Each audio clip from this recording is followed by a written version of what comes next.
My name is Richard Lovell. Most people just call me Rick, though these days hardly anyone calls me anything at all.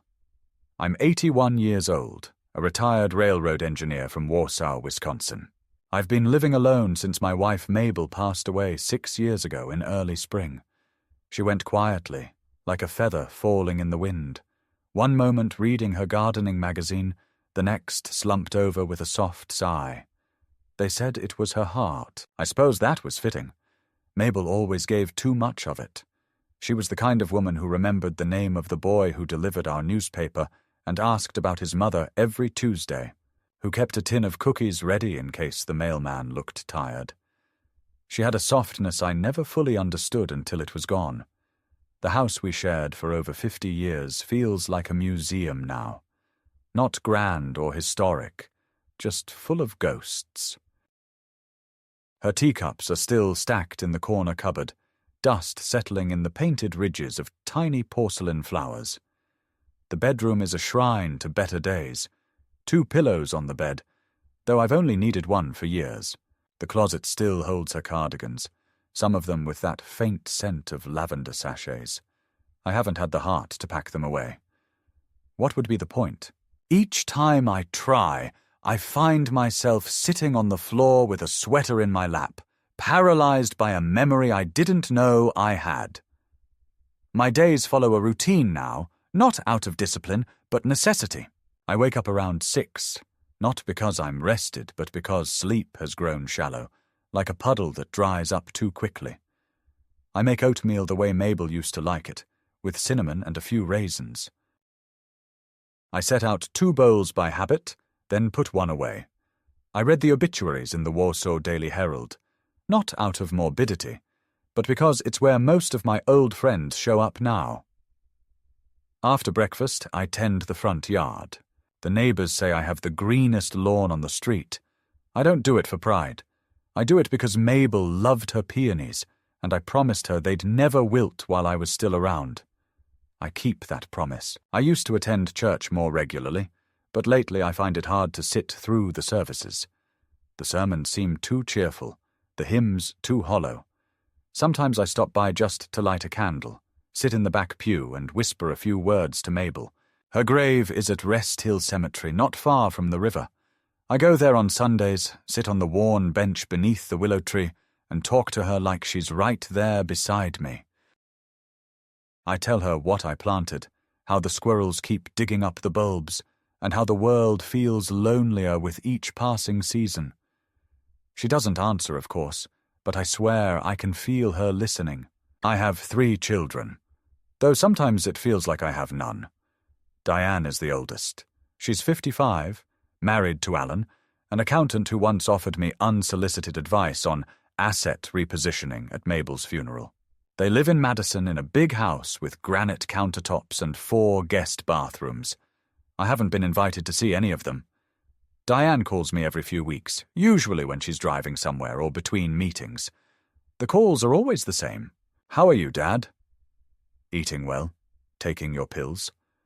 Good. Gotta run, I answer honestly, which is to say I lie. I tell her I'm fine, the house is fine, the neighbors are fine, the doctor says I'm healthy as a horse. Then we hang up, and the silence returns like a blanket soaked in water. My middle son, Michael, lives in Arizona. He sends Christmas cards. No return address, no note inside, just a photograph of him and his second wife smiling in front of a mountain or a golf cart. I keep them in a drawer. I don't know why. Maybe I still hope one day he'll write something more personal. Maybe I'm just afraid to throw them away and admit how far we've drifted. Then there's Jeffrey, my youngest. He died 15 years ago. Overdose. He was always the gentle one, the one who wanted to be a writer, who cried when we ran over a bird on a road trip to Michigan. I should have done more. I think about that night a lot. The phone call. The way Mabel dropped the casserole dish when I said his name. We buried him in the same cemetery where Mabel now rests. Sometimes I wonder if that's what finally broke her heart. I suppose I'm not a bad man. I worked hard, paid off the house, took my kids to the lake, showed up at every school play and little league game. But somewhere along the line, the threads between us frayed. Maybe it was because I wasn't good at saying the right things. Maybe it's because I wasn't as warm as Mabel. Or maybe, as Diane once said during an argument, I've always been better at loving routine than people.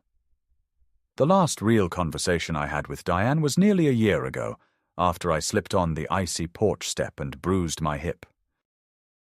She came by, stayed for 20 minutes, rearranged the pill bottles, and told me I should consider alternatives to living alone. I told her I wasn't ready to give up my home. She said, "It's not about readiness, Dad. It's about reality. That word, reality, it sat in the room like a brick on my chest." After that, things went quiet again. She'd text me photos of her dog in a Halloween costume, or forward me articles about aging in place, as if hyperlinks could substitute for presence. I started having groceries delivered, stopped driving after my vision started blurring at night. The independence I once guarded like gold began to feel like a cage. Still, I managed. I had the garden. I had Mabel's chair by the window. I had my memories. And I had peace. Not joy. Not connection. But peace. Until last month, when Diane called and offered to take me on a little drive. She said she and Alan were heading up north for the weekend and thought it would be a nice family gesture to stop by Rest Hill to visit Mom's grave together. "It's been a while," she said, "and I know how much you miss her." I did. I still do. So I said yes, though I hesitated. The timing seemed strange.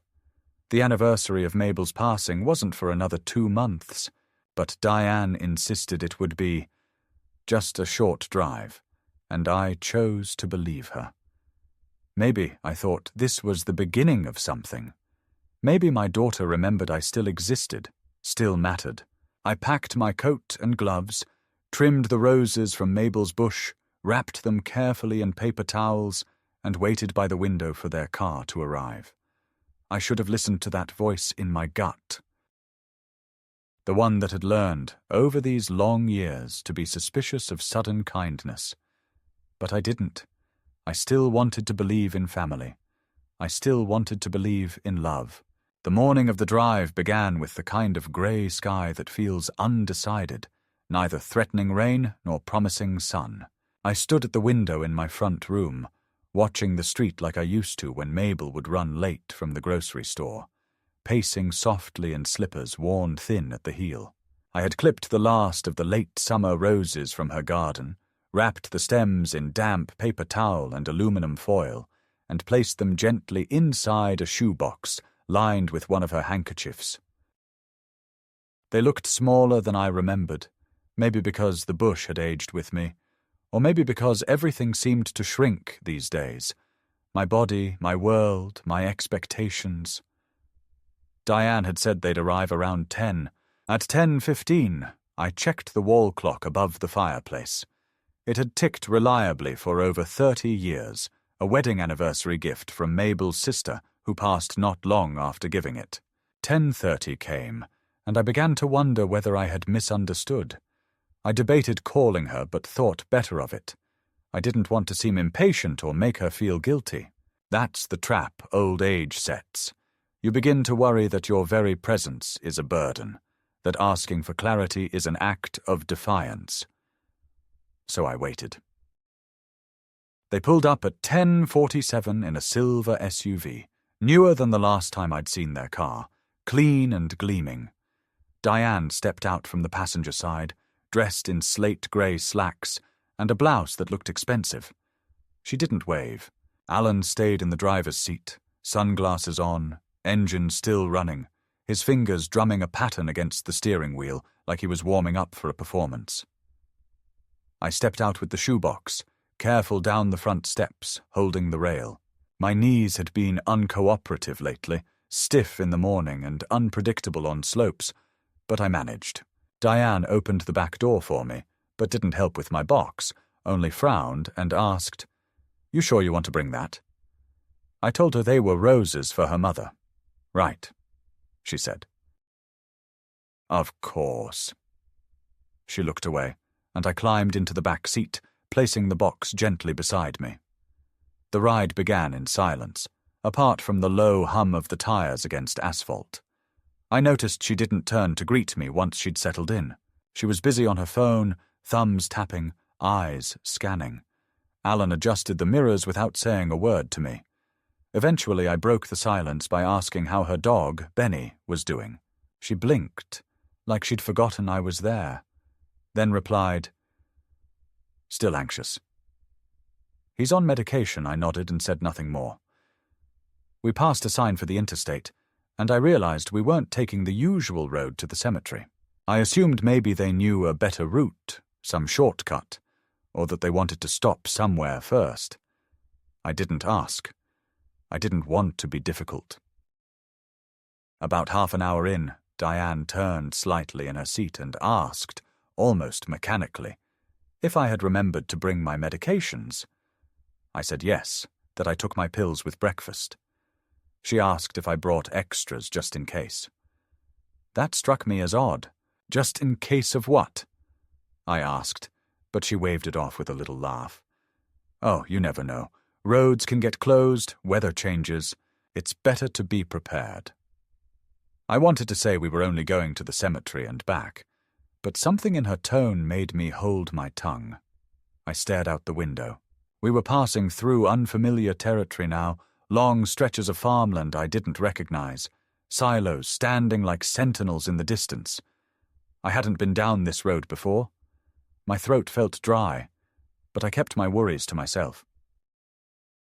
When I finally asked if we were still heading toward Rest Hill, Alan gave a half chuckle and said, "Takes a different route, don't worry." "It's just a short drive," Diane added. "We thought we'd stop at the old church along the way. You know, the one you and Mom used to go to before moving to Warsaw.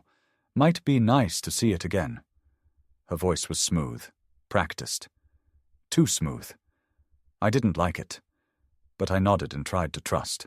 That's the thing about family.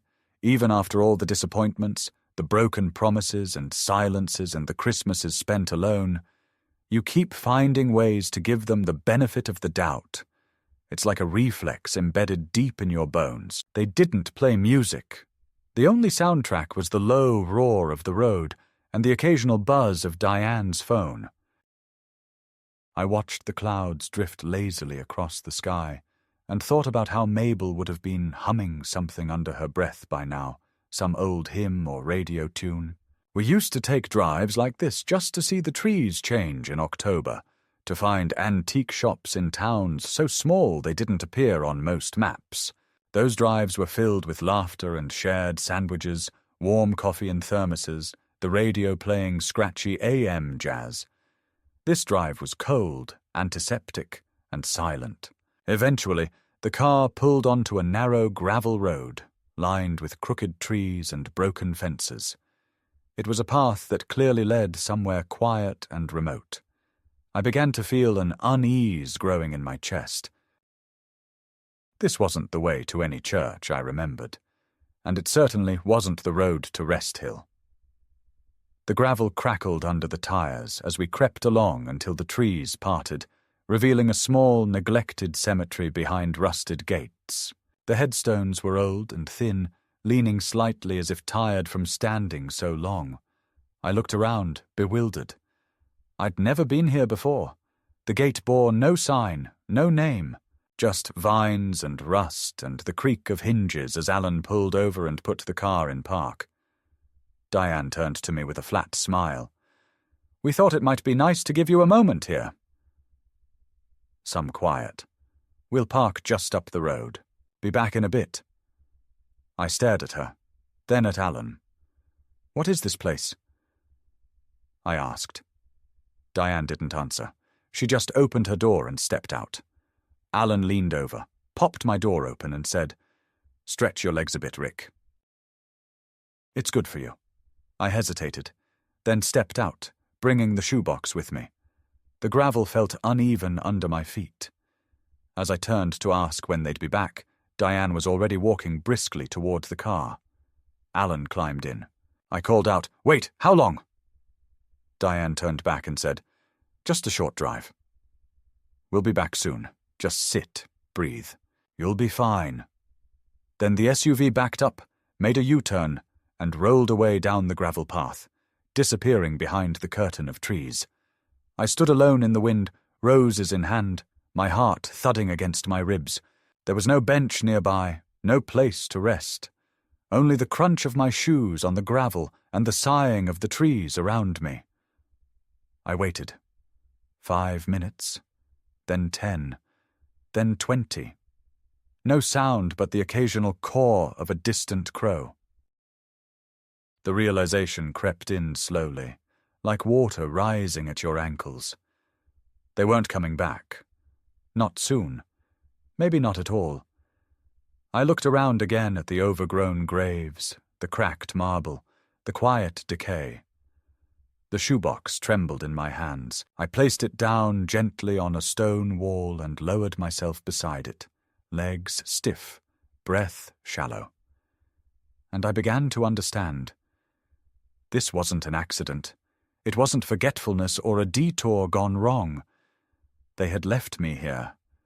Deliberately, I sat on the low stone wall for a long while, unable to move.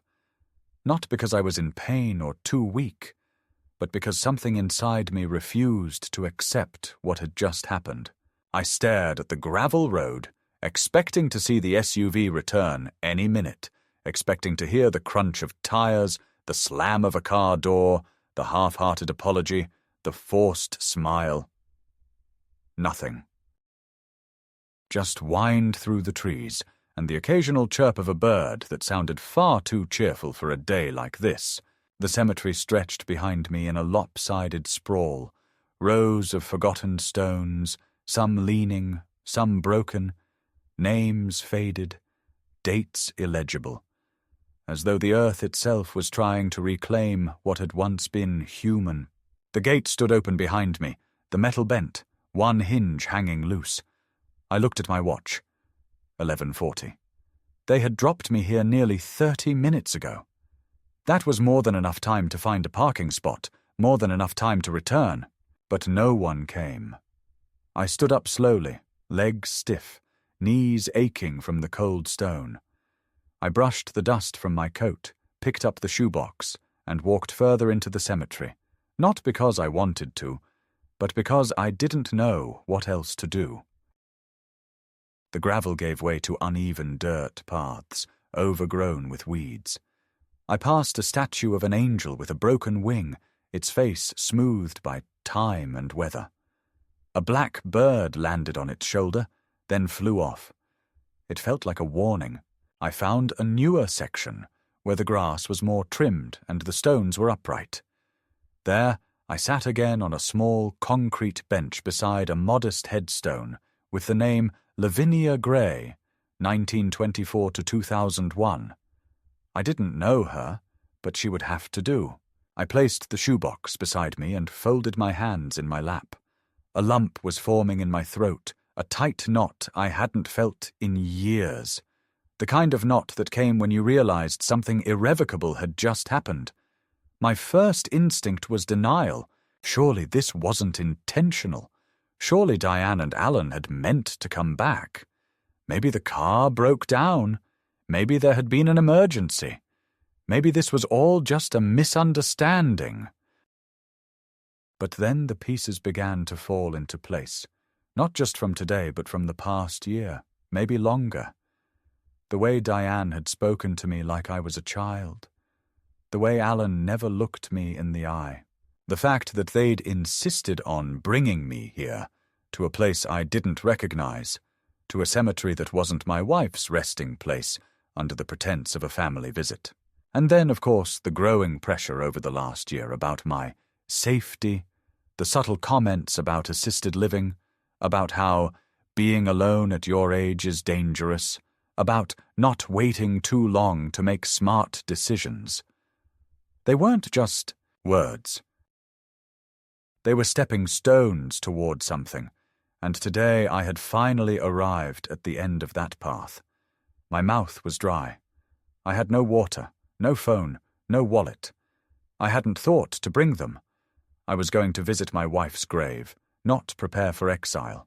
The only thing I had was a light jacket, the shoebox of roses, and a growing sense of panic. I stood again, my legs steadier now, driven more by fear than strength. I walked back toward the road, retracing my steps, my eyes darting left and right for signs of movement. When I reached the gravel entrance, I looked both ways. The road curved sharply in both directions, disappearing into woods. No signage, no parked cars, no sound of engines. I picked a direction, left, and started walking. The road was narrow, and the gravel cut into my shoes. My breath came quicker than I liked, and my chest ached after the first mile. Still, I walked, hoping to reach a gas station or a farmhouse, any sign of civilization. The sun was starting to peek through the clouds, but it offered little warmth. I removed my jacket and carried it over my shoulder to cool down. After what felt like an hour, I spotted a mailbox ahead, its red flag up, sitting on a post leaning like a drunk man. The house behind it was modest, with faded green siding and a porch swing swaying gently in the breeze. I walked up the gravel driveway, heart pounding. A dog barked inside, a low, territorial growl. I knocked on the door 3 times. A moment later, a man in his 70s opened it a crack. His eyes narrowed. "Help you?" he asked, wary. "I'm sorry," I said, voice hoarse. "My name is Richard Lovell. I was left near the cemetery down the road. I don't have my phone or wallet. Could I use your phone to call someone?" The man looked me over, suspicious. I saw the hesitation in his eyes, the inner calculation of risk versus pity. "Wait there," he said, and closed the door. I waited on the porch, sweat cooling on my neck. After a minute, he returned with a cordless phone. "Here," he said, holding it out. "Use it out here." "Don't mind the dog, thank you," I said, taking the phone with a slight tremble in my hands. I dialed Diane's number from memory, a habit built from years of birthdays and emergencies, and nothing calls. It rang 4 times, then went to voicemail. "Diane, it's me. I don't know what's going on, but I need you to come get me. Please call this number back. I read the house number from the mailbox and the road from the green street sign near the porch. Please, just tell me what's happening." I handed the phone back to the man. He gave me a long look, then said, "Do you want to wait on the swing?" "I can bring you some water. That would be kind," I said, not trusting my voice to say more. He brought me a glass and sat in the doorway, watching me like one might watch a stray dog that could bite, or beg. I didn't blame him. The world is no longer a place where strangers offer comfort without suspicion.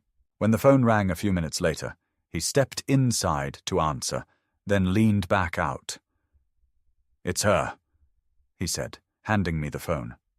"Diane," I said. "Dad." Her voice came through, oddly calm. "You shouldn't be calling strangers, Holmes. We were going to come back. You left me at a cemetery with no water, no wallet, no idea where I was." "It was for your own good," she said, her voice cool. "You've been forgetting things. You need help, and you refuse it. I'm not confused, Diane. I'm furious. Dad, please," she said, lowering her voice like I was embarrassing her. "Don't make a scene. We're trying to help you. If you'd just listen." "You left me," I said again, each word deliberate. "And I think you meant to. You can't pretend this was anything else, Silence." Then she sighed. "We'll come get you. But we're not going back to your house. It's time to talk about options." "Real ones," she hung up. I sat there for a long time, the phone still warm in my hand. I thanked the man, returned the glass, and declined his offer to wait inside. I would wait at the end of the driveway, where I could see them coming. An hour passed before the SUV rolled up again, tires crunching the gravel. Diane got out alone. Alan stayed in the driver's seat, arms folded, jaw tight. "Come on, Dad," she said, as if I were a misbehaving child. "Let's not drag this out." I stood but didn't move toward the car. "Where are we going?" She didn't answer right away. "Somewhere safe." That's not an answer. "You can't live alone anymore, Dad." "I have been. You fell last year. You forgot your appointment last month. You're not managing." I looked at her, really looked at her. She wasn't scared or upset. She was resolved. This had been planned. "This is kidnapping," I said. "You understand that?" She laughed, but it was hollow. "Don't be dramatic." I wanted to scream. I wanted to crumble. But instead I walked slowly to the car, opened the back door, and got in. She thought I was giving in. But I wasn't. I was beginning to see the shape of their plan, and I would bide my time until I could break it. The drive after they picked me up was suffocating in its silence. Diane didn't speak, and Alan drove with one hand on the wheel and the other tapping steadily on his thigh, as though the rhythm kept his temper in check. I sat in the back seat, not asking questions anymore. I had asked them all already, and none of the answers I got were real. I watched the trees blur past the window, each one looking identical to the last, like I was being taken deeper into some forest designed to erase people. I had the terrible sensation that I'd crossed some invisible threshold, one I couldn't uncross, and now I was being processed, categorized, contained. At some point, the SUV pulled into a long private driveway leading to a house I'd never seen before. It was large and bland, the kind of house with no character, no memory in its walls. It didn't belong to anyone I knew. It was clearly rented or borrowed for the purpose of appearances. I understood then that I wasn't being taken to a facility yet. That would come later. First came this purgatory, neutral territory where they could wear down my resistance, document my confusion, collect evidence. Inside, everything smelled faintly of lemon and plastic. The living room had a leather couch, a clean carpet with no wear marks, a television mounted too high on the wall. Diane handed me a glass of water and said I should rest.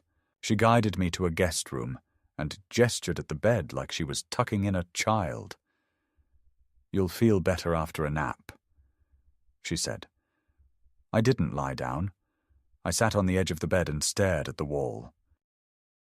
I waited until I heard the door close and her footsteps retreating. Then I stood up and quietly checked the dresser drawers. Empty. The closet? Just a few plastic hangers. No signs of habitation, nothing that suggested this room or this house had ever been used before. I didn't sleep. I didn't even take off my shoes. I sat upright as the day faded, the light shifting from gold to grey through the blinds. My thoughts were circling, not in panic, but in calculation. I was no longer interested in arguing with Diane. I had no interest in being heard. That time had passed. What I needed now was escape. But I couldn't just walk out the door. I didn't know where we were. I didn't have any money, phone, or ID. I was completely at their mercy, for now. Dinner was called like a summons. Diane knocked lightly and said, "Food's ready?" I joined them at the table. Alan had ordered takeout. Thai food, judging by the smell. They had already opened containers and were plating things for me as if I were incapable. Diane handed me a fork wrapped in a napkin and said, "We kept it mild for you, nothing spicy." I nodded, not speaking, watching her hands. She looked tired, not like someone who had been through stress, but like someone who had to manage a lie she couldn't control anymore. Alan, on the other hand, looked content. He poured himself a beer and started talking about refinancing options, completely oblivious to my silence. Halfway through the meal, Diane launched into what I had been expecting. "Dad, we need to talk about what comes next." I set my fork down and waited. You can't live alone anymore. You know that, right? After today, after what happened, you wandering off calling strangers, we need to make sure you're somewhere safe with care. I said nothing. She took my silence as permission. We found a place. It's not a home, not in the way people think. It's a retirement community, independent living, but with staff nearby, meals provided, medical assistance if needed. It's beautiful, really. Lots of greenery. They even have a garden club. Alan added, and we already spoke with the administrator. They have 1 unit available. If we sign the paperwork this week, we can lock in a discounted rate. I turned to him slowly. And how exactly is this being paid for? Diane smiled, the way people smile before delivering a line rehearsed in front of a mirror. We thought it made sense to sell the house. It's too much upkeep for you, anyway, and the funds would go directly into a care account. I felt my chest tighten, not with surprise but with confirmation. That was the real reason. Not safety, not care. It was the house, the money, the inheritance they didn't want to wait for. You've been talking about this behind my back for how long? I asked. Diane blinked. Dad, don't take it that way. We've been trying to find the right moment to bring it up. We've been worried about you. I leaned back in my chair, my appetite gone. You're not worried about me. You're worried about not getting locked out before I change the locks. Alan raised his hands. Okay, let's not be hostile. This is about planning. We can't ignore reality. That word again. Diane's favorite. Used like a weapon to corner me. But they had made one mistake. They thought they had stripped me of all options. They thought I was vulnerable, broken, dependent. What they didn't know was that while I had been sitting on that guest bed, I had made a plan. It would take time, and it would require patience. But I had lived a long life. I knew how to wait, and I was still capable of doing something they had forgotten I could do. Think for myself. After dinner, I asked to use the bathroom and noticed Diane hesitate before saying yes. They were already treating me like someone who couldn't be trusted unsupervised. Inside, I opened the window, looked for a screen, found none. The drop wasn't high, maybe 8 feet. Doable, but not yet. I needed more information. I needed a phone, an address, a destination. That night, I pretended to sleep, lying motionless under the covers until the house went still. Then I sat in the dark, staring at the ceiling, thinking not about revenge or rage, but about dignity, about the quiet, steady kind of dignity that Mabel had always believed in, the kind that didn't scream or break windows, but that refused to kneel. The next morning I awoke before dawn, my body stiff from the unfamiliar mattress and the stiffness of age, but my mind alert in a way it hadn't been in years. I lay still, eyes open, ears attuned to the faint movements in the house. A coffee maker sputtered in the kitchen. Cabinet doors opened and closed. Diane's voice floated down the hallway, soft, measured, speaking to someone on the phone. I couldn't make out the words, but I could hear the tone. That same tone she'd used when scheduling my doctor's appointment last spring, without asking, as though my presence in the room was incidental. I rose slowly, stretched, and dressed carefully, each movement deliberate. When I emerged, Diane was at the kitchen island sipping coffee from a travel mug, scrolling her phone. Alan was nowhere to be seen. "Morning, Dad," she said, too brightly. "I hope you slept okay?" "I did." I lied. "What's on the schedule today?" She blinked, caught off guard by my tone. I spoke casually, like someone who had accepted their new reality. It was important that she believed that. "Nothing much," she replied. "We thought we might take a ride later." "Get you some fresh air. Then tomorrow we have a visit set up. To tour the community we talked about. Just a tour. No pressure, I nodded slowly. That sounds reasonable. I walked to the kitchen window and looked out. The backyard was fenced, the gate latched. No neighbors in sight, just a line of evergreens that could have been planted for privacy or for secrecy. Do you have the brochure? I asked. She looked pleased. Yes, of course. She pulled a glossy folder from the counter drawer and handed it to me. I flipped through it slowly. Pictures of smiling retirees playing bingo, planting flowers, sitting in circles, listening to some grey-haired man in khakis talk about legacy planning. It was sanitized, curated, a place where people went to become invisible in comfort. It's very clean, I said. That's what I thought. She answered. Clean, calm, secure. You'd have your own space. And they do game nights. I repeated, like I was tasting the word. Alan returned from wherever he'd gone, dressed in business casual, carrying a manila envelope. He gave Diane a quick nod and turned to me. We need you to sign a few things, Rick. Just to start the process. Nothing binding, just forms for preliminary interest. I took the envelope, opened it, and skimmed the top page. It was a resident evaluation form, followed by a financial disclosure and a power of attorney designation. This one, I said, tapping the last form. This gives you the right to manage my assets? Temporarily. Alan said quickly. Just until the transition is complete. No pressure, Diane added. We just want things to be smooth.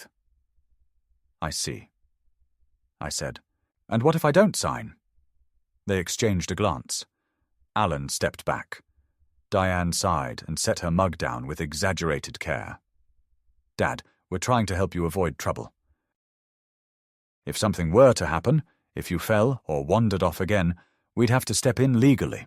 That could be drawn out, expensive. This way, it's smooth. You trust me, don't you? I looked at her. The daughter Mabel had once held like a porcelain doll, the girl who used to bring me dandelions as if they were gold. I trusted you yesterday, I said quietly. Her eyes flickered. Let me think it over, I said. I want to do this the right way. They relaxed visibly, mistaking patience for surrender. That afternoon, they left me alone in the house for the first time. Diane had errands, Alan had a meeting. We'll be back by 3, she said. You'll be fine. There's lunch in the fridge, I nodded, watched the door close behind them, and waited 5 full minutes before I moved. I went first to their room, rifled quickly through drawers until I found Diane's purse. Her wallet was there, but no cash. I took the emergency key from the kitchen drawer and stepped outside, shutting the door softly behind me. The gate creaked open under my hand.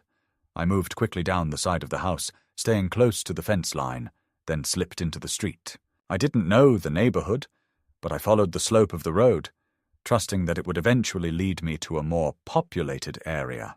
After 20 minutes of walking, I reached a small commercial strip, a gas station, a laundromat, a nail salon, and mercifully a public library.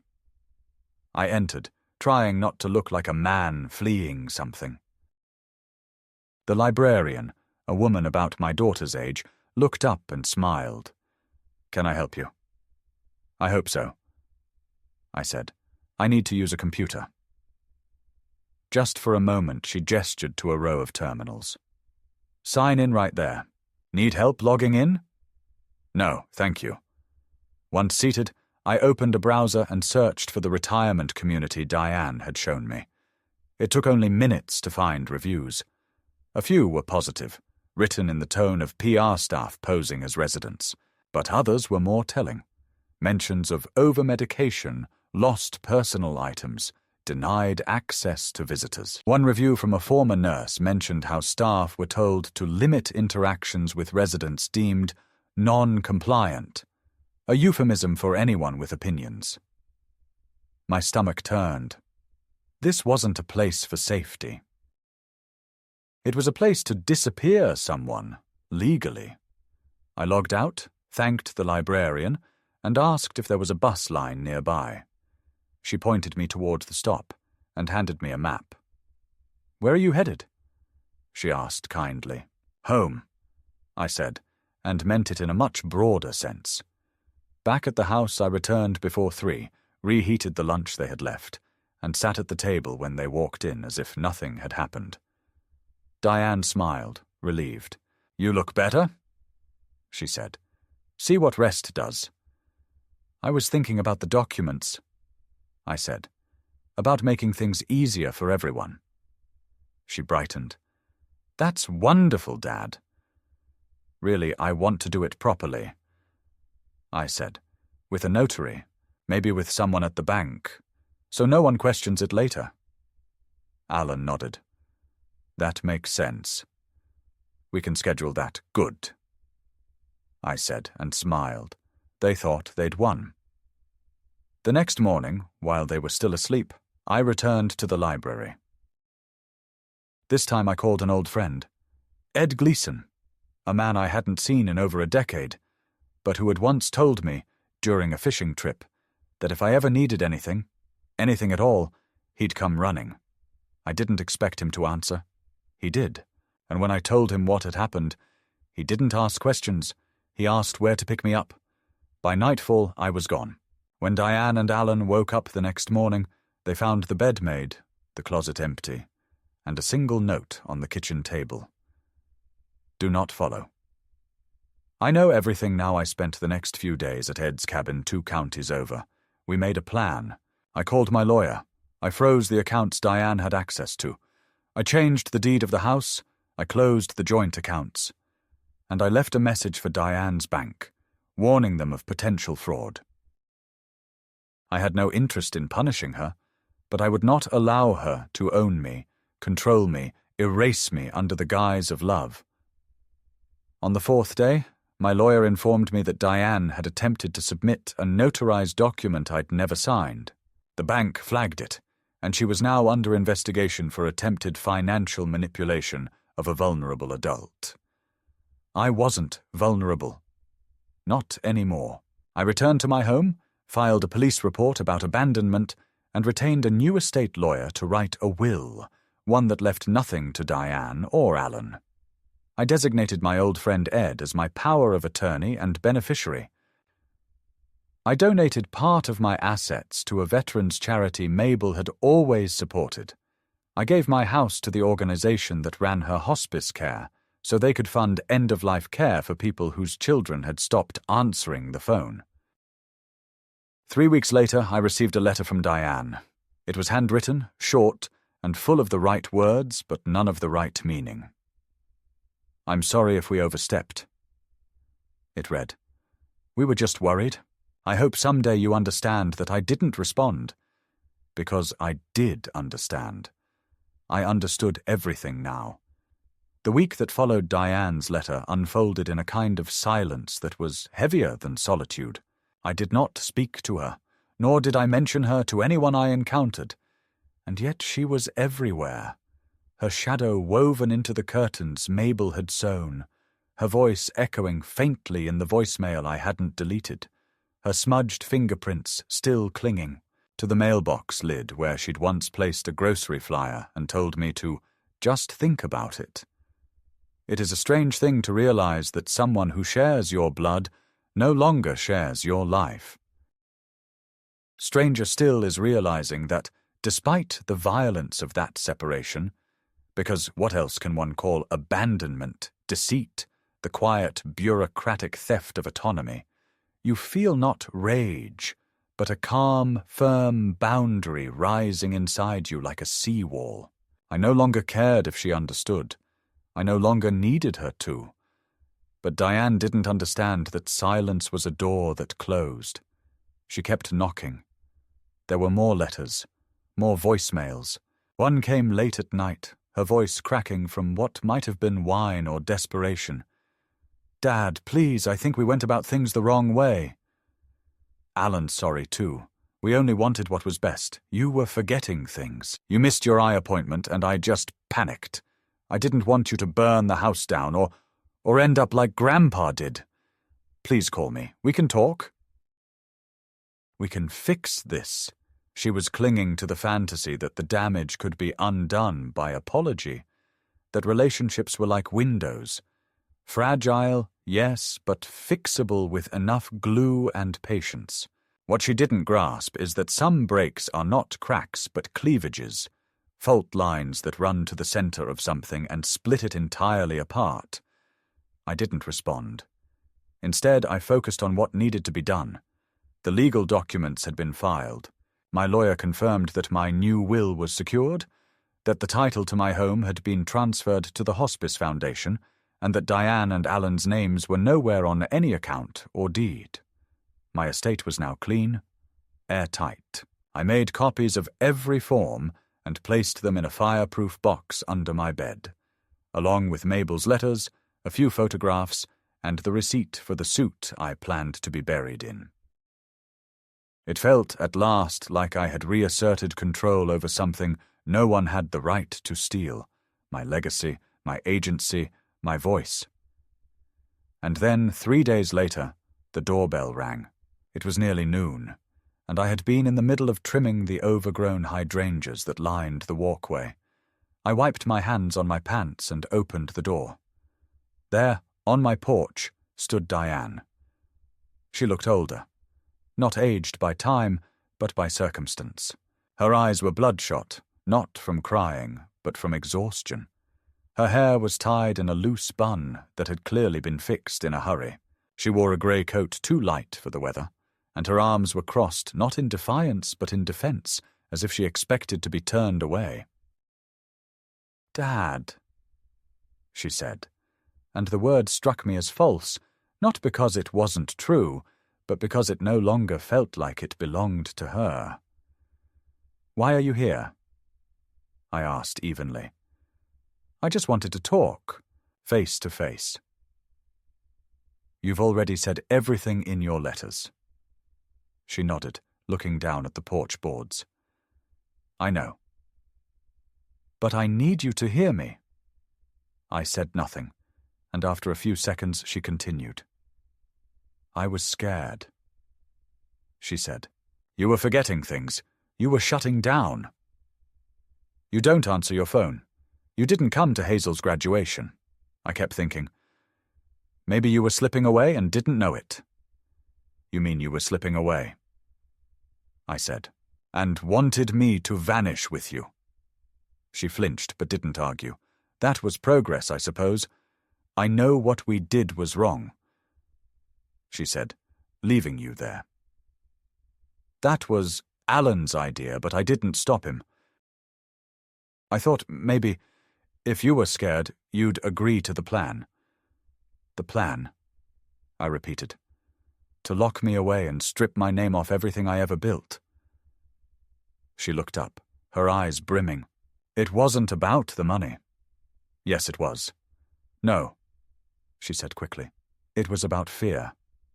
Fear that I'd already lost my mother and was going to lose my father next. Fear that you'd die alone, and no one would even know until the neighbors noticed the smell. I thought I could control it. I thought if we moved fast enough, quietly enough, we could keep you safe, even from yourself." I studied her. For once she didn't look rehearsed. There was no lawyer's tone in her voice, no calendar behind her eyes. She was raw, exposed. But the problem with finally telling the truth is that sometimes you reveal how ugly it really is. "You wanted to preserve the image of me that suited your convenience," I said. "The quiet old man in the corner who smiles, hands over checks, and says thank you when someone dictates the rest of his life. But I am not your relic, Diane. I'm your father." She stepped forward. "Then let me fix this." "You can't. Because it's not broken. Its ended tears welled up, and I believed them. But they changed nothing. I'm not angry anymore," I said, "because anger would require me to expect something of you. I don't. I release you. Go live your life. I hope it brings you peace, but I won't be part of it." She covered her mouth with one hand and nodded. She stood there for another full minute, waiting, perhaps, for some change of heart, some last door to swing open. It didn't. When she left, I did not watch her go. That evening I sat on the porch with a cup of tea. The sky turned lavender, then burnt orange, then finally the blue-black of dusk. The house was quiet. The garden was watered. The lights on the neighbor's porch flicked on like clockwork, and for the first time in years I felt not grief, not loneliness, not even triumph, but something closer to freedom. Not the kind of freedom that comes with youth or power or wealth, but the harder kind, the one that arrives after the severance of illusion. The freedom of being no one's burden, no one's puppet, no one's regret. Inside, I laid Mabel's shawl across the armchair. I whispered goodnight to her photo on the mantel, as I always did, and turned off the lights. Tomorrow would come, and I would meet it on my own terms.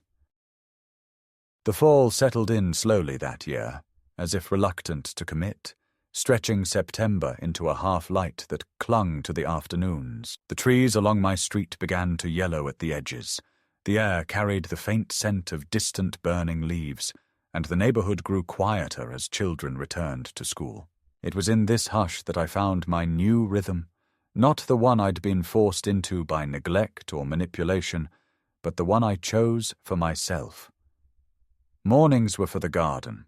I worked with care, kneeling slowly, brushing the soil around the bulbs Mabel had once planted with her gloved hands, and humming old songs she used to play on the kitchen radio.